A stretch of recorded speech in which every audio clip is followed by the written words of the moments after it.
নমস্কার বন্ধুরা, আমার ইন্দু হেসেলে আপনাদের সবাইকে স্বাগত জানিয়ে আজকের রান্না শুরু করছি। তো দেখুন, আজকে আমি এখানে নিয়ে নিয়েছি লইটা মাছ। তো লইটা মাছের ঝুড়ো বানাবো। তো চলুন বন্ধুরা, রান্না শুরু করা যাক। দেখুন বন্ধুরা, কড়াইয়ে সর্ষের তেল নিয়ে নিয়েছি, আর তেলটা একটু বেশি পরিমাণে লাগবে, কারণ মাছের পরিমাণটা আমার একটু বেশি আছে। তো মাছের পরিমাণ অনুযায়ী তেলটা নিয়ে নিতে হবে।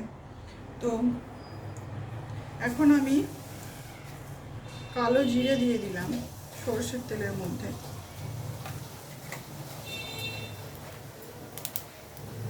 আর দিয়ে দেব পেঁয়াজ কুচি। পেঁয়াজটাও কিন্তু পরিমাণে একটু বেশি নিতে হবে।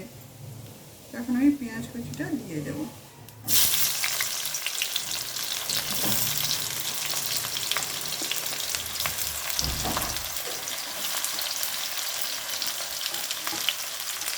পেঁয়াজগুলো এখন আমি একটু হালকা ভেজে নেব।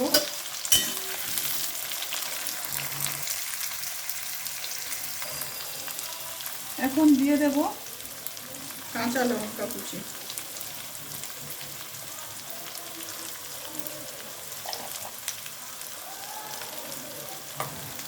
আর দিয়ে দেব লবণ।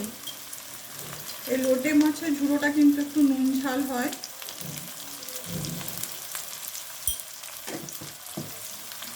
ভালোভাবে আমি ভাজতে থাকবো। পেঁয়াজটা ভাজা হয়ে গেছে।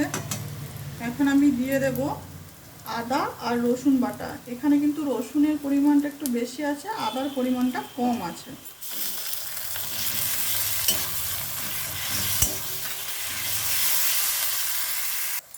আদা রসুনটা দিয়ে ভালোভাবে আমি কষিয়ে নিয়েছি কিছুক্ষণ ধরে।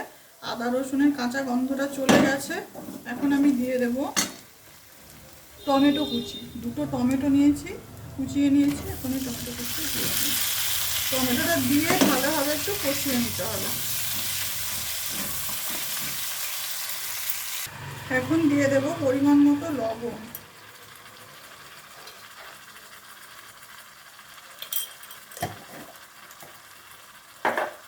লবণটা দিয়ে ভালোভাবে কষাতে হবে।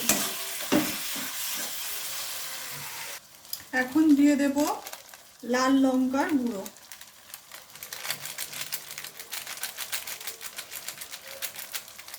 আর দিয়ে দেব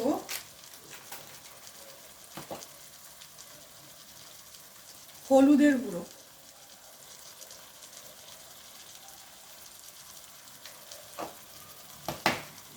এবার মশলাটাকে আরো ভালোভাবে কষিয়ে নেব।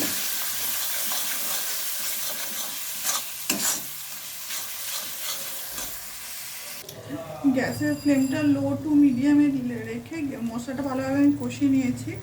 তো এখন আমি মাছগুলো দিয়ে দেব। মাছগুলো দেখুন, আমি পরিষ্কার করে বেছে ধুয়ে নিয়েছি। মাছের মাথাগুলো কিন্তু বাদ দিয়ে দিতে হবে। তো এখন মাছগুলো আমি দিয়ে দেবো এক এক করে।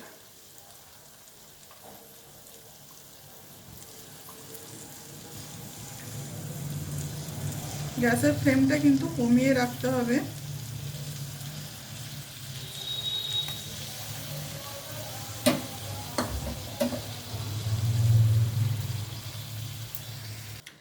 এই মাছ থেকে কিন্তু অনেকটাই জল বেরোবে। তো এখন আমি ঢাকা দিয়ে দেব।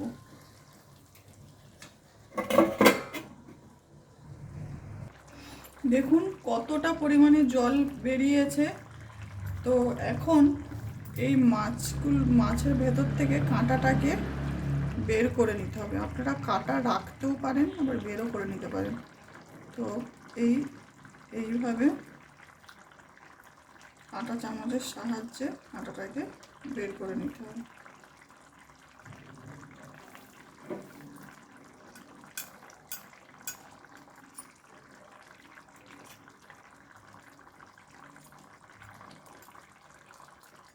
এই মাছ কিন্তু ভীষণই নরম মাছ।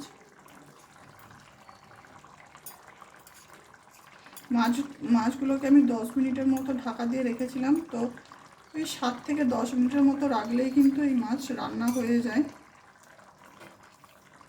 এই মাছ সেদ্ধ হয়ে যায় 7 থেকে 10 মিনিটের মতো রাখলে। তো এইভাবে একটা একটা করে আমি কাঁটা চামচের সাহায্যে মাছের কাঁটাগুলোকে বেছে নেব।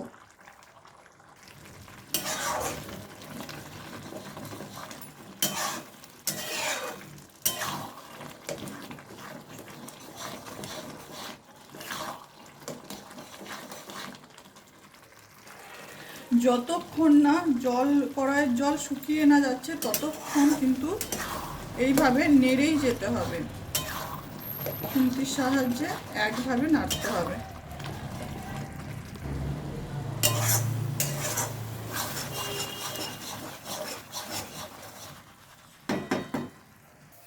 দেখুন বন্ধুরা, লইটা মাছের ঝুড়ো আমার রেডি হয়ে গেছে, রান্নাটি হয়ে গেছে। এখন আমি ওপর থেকে ধনেপাতা কুচি ছড়িয়ে দিলাম। আপনারা আমি লইটা মাছের ঝুড়োটা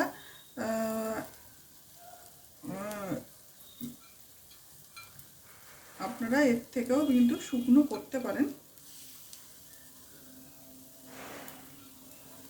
তো লইটা মাছের ঝুড়োটা আমার হয়ে গেছে। এখন আমি গ্যাসের ফ্লেমটা অফ করে দেব। তো রান্না আমার এই অবধি বন্ধুরা। তো দেখা হচ্ছে আপনাদের সাথে পরের কোনো একটা রান্নাতে। সকলে সুস্থ থাকবেন, ভালো থাকবেন। নমস্কার।